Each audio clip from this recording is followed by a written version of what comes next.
And I said, hey, what a wonderful time of day to talk about fantasy and not to get along with each other.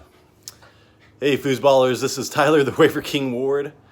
Hope you like that intro music. If you know what it is, that means that you're old and that you were probably poor, watching a lot of PBS when you were growing up. Anyways, I made a list last night. It is the top 5 quarterback receiver stacks that will not ruin your draft. I know I've seen some list out on Yahoo and some other fantasy places that have the top wide receiver quarterback stacks, but yeah, like they're number 1 for production and stuff. But if you draft them, the draft cost, the draft capital, you're going to be costing yourself some another stud running back or wide receiver, and not to mention that wide receiver might be overvalued to begin with, or that quarterback like Josh Allen, going in the 5th round, Stephon Diggs going in the 2nd round. Those are 2 high draft picks to get a stack on.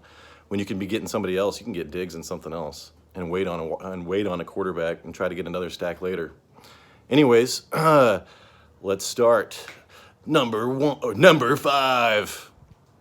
I'm going with Tua Tagovailoa and Mike Gesicki. So Tua's going in the 14th, which is nothing. Also, this is all ESPN PPR mock drafts that I do. So that's the league that we're in right now. It's the league that we've been in forever. We're hopefully going to go up to a 12-man eventually, but that's just what it is. So when I say this, just go by 10-man ESPN. So Tua and Mike Gesicki, 14th and 11th round. So, the offensive coordinator from the 49ers just went to the Dolphins, and I was checking out a bunch of what Gesicki was saying about everything, and he said, oh man, I'm blocking a lot. And I know that's scaring people, but if you go back and watch what Kittle, like interviews of Kittle when he first got in the league and when he broke out and all this stuff, that's all he was doing. Like, even when he was broken out, he blocks more than anybody. And they tried to make him want to block. And so I think that's what they're doing with Gesicki.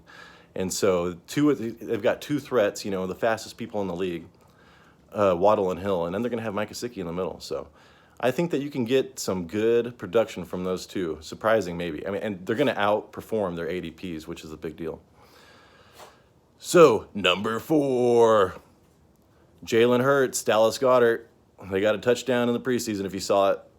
Jalen Hurts is going in the 8th, 9th round on the turn, which could be valuable because, if you think about it, he's one of the quarterbacks that could be a top 3 quarterback. And when you're thinking about fantasy, that's what you have to think about. Does this player have the potential to be a top 3 player? So Hurts does. And then watching Goddard, he could be a top 5 tight end, and he's going in the 11th round. So that's way behind all these other guys that can be a top 5 tight end.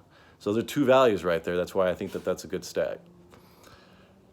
Number 3, Matthew Stafford and Allen Robinson. So Stafford's going on the 10th, 11th turn. I had him last year. Nobody really cared about him, and he was a great quarterback for me. So he's not going to be a top 5 quarterback, but he's going to be a top 10. And that's going to outperform his ADP, which is great. And then A-Rob, he's going in the 7th round, and there is so much potential for him to be a high-end wide receiver too. So, like number 15, number 18, something like that when the year's over with. So there's a really good chance he might perform his ADP as well. So next, number 2, Trey Lance, George Kittle. Trey Lance he's one of the guys. He could be a top 3 quarterback. He's got potential. George Kittle could be a top 3 tight end. He's got potential. So Trey Lance is going on the 10-11 turn,